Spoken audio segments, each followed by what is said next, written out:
Hi guys, this is part 2 of the statistical terms. Okay, I hope you are able to see the spelling and all. Okay, we will start now.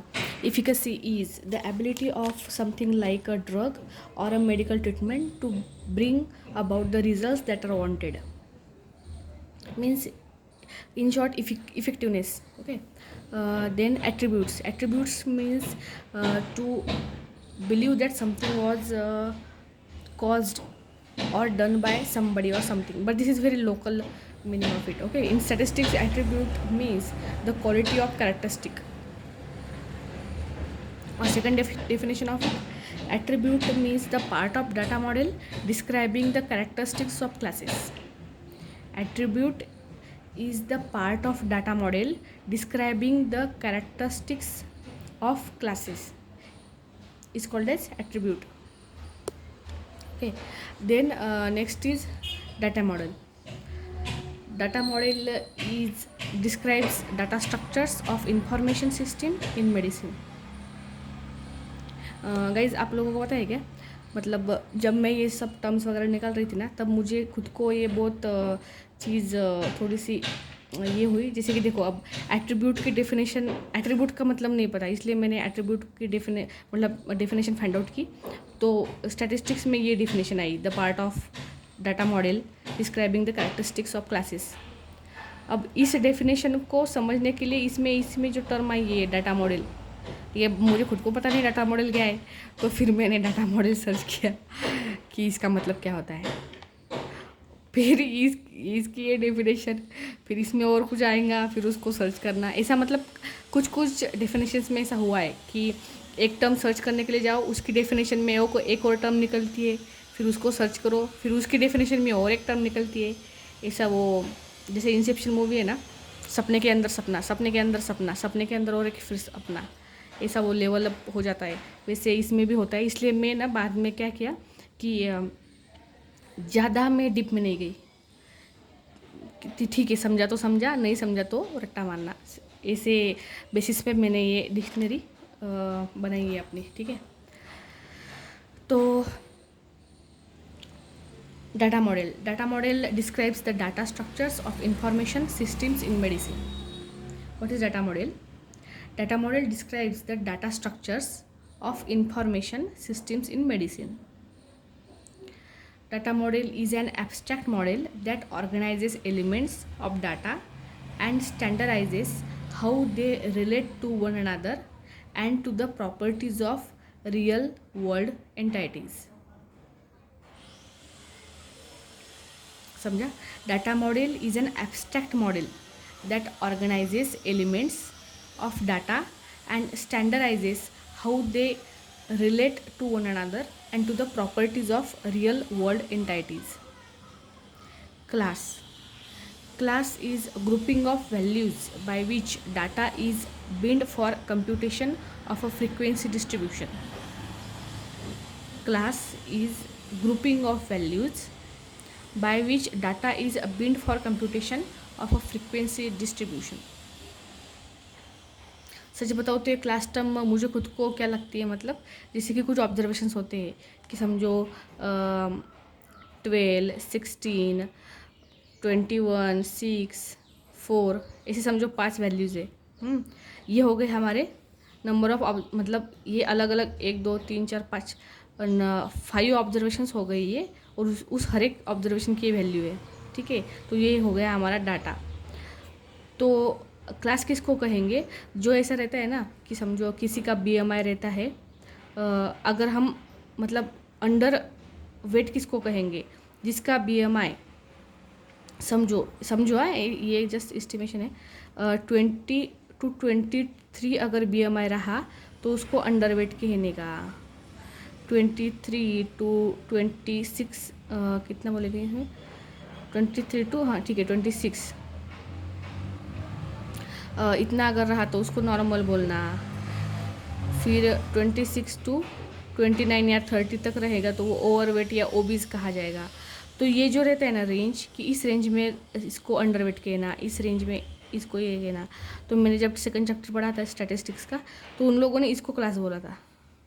और इस class की ये lower limit है 20, और इस class की मतलब इस रेंज की हम मेडिसिन में रेंज वगैरह बोलते हैं, ये लोग क्लास बोलते हैं, ठीक है। ये लोअर लिमिट है और ये अपर लिमिट है। सॉरी ये आपको दिख नहीं रहा क्या? सॉरी। तो ये 20 to 30 में ये लोअर लिमिट, ये अपर लिमिट। इस क्लास में मतलब 23 to 26 की इस क्लास में ये लोअर लिमिट, ये अपर लिमिट, ऐसा ये चलता रहता है। और ये अपना डाटा है, ठीक है। सॉरी आपको दिखा नहीं, पर वो इजी है, मतलब इतना कुछ नहीं है उसमें कंसेप्ट। तो इसको क्लास बोलते हैं। अब ये हुआ मेरी भाषा में, पर इनको इनकी भाषा चाहिए, तो अपने को एग्ज़ाम में तो इनके प्रोफेशनल जो टर्म्स है वही निकले पड़ेंगे, क्योंकि सीनियर ने तो कहा है कि जो स्टैटिस्टिक्स के ऑफिशियल टर्म्स है, ये डाटा मॉडल, एट्रीब्यूट्स, ये क्लास वगैरह, तो ऐसे ही टर्म्स एग्ज़ाम में लिखने के। अगर तुम स्टैटिस्टिक्स को, रिसर्च को समझोगे और अपनी भाषा में पेपर लिखोगे तो फेल हो जाओगे भाई। इसलिए जिस भाषा में, जिस टर्म्स में, जिन वर्ड्स में अपने को समझना चाहिए, उन वर्ड्स को ऐसे हम समझेंगे और ऐसे ही उनको याद करेंगे। समझो अगर कुछ बात नहीं समझती है तो रट्टा मार के आगे बढ़ने का, यही मेरा फंडा है। आप लोगों का मुझे पता नहीं, कमेंट करना आपका क्या फंडा है। और सीनियर्स ने तो ये बोला है कि टर्म्स अपने को, ये स्टैटिस्टिकल जो प्रोफेशनल टर्म्स है वही लिखनी है करके, तभी पास होंगे एग्ज़ाम में, नहीं तो कुछ नहीं होने वाला, ठीक है। और मेरा तो टारगेट है कि अटेम्प्ट में कुछ रिसर्च स्टैट निकालना है, और सब यही चाहते हैं। तो चलो, class is nothing but grouping of values by which data meant for computation of frequency distribution. Races हमको पता है, फिर भी अब ये मुझे लगा स्टैटिस्टिक्स में रेसेस का मतलब कुछ और होता है क्या, इसलिए मैंने सर्च किया था, पर वो वही नहीं मतलब निकला जो हम जानते हैं। Group of people of common ancestry distinguished from others by physical characteristics such as hair type, colour of eyes and skin stature etc. Okay. Then next term is pathology. Pathology is structural and functional deviations from the normal that constitute disease or characterize a particular disease. हमको ये पता है, ठीक है। Now alternative hypothesis. Alternative hypothesis is the hypothesis that contradicts a null hypothesis. जो null hypothesis contradictory होता है उसको अल्टरनेटिव हाइपोथेसिस बोलते हैं। ये भी हम जानते हैं। Analysis of covariance. Analysis of covariance is a tool for evaluating data sets that contain two variables. Analysis of covariance is tool for evaluating data sets that contain two variables, ठीक है। जिसमें दो वेरिएबल्स हैं, ऐसे जो data set है उनको evaluate करने के लिए एनालिसिस ऑफ कोवेरियंस यूज़ किया जाता है। Now analysis of variance compares the relationship between more than two factors to determine whether there is a link between them or not.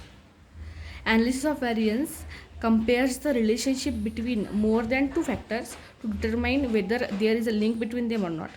Analysis of covariance में सिर्फ दो variables के data set को हम evaluate किए।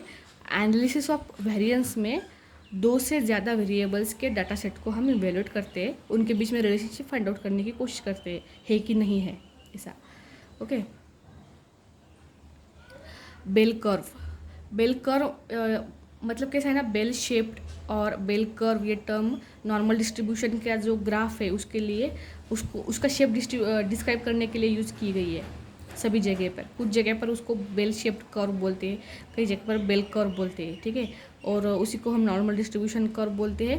इसको और एक टर्म है नॉर्मल कर्व, वो भी मैंने देखी। नॉर्मल कर्व मतलब नॉर्मल डिस्ट्रीब्यूशन का जो कर्व है उसको बोलते हैं।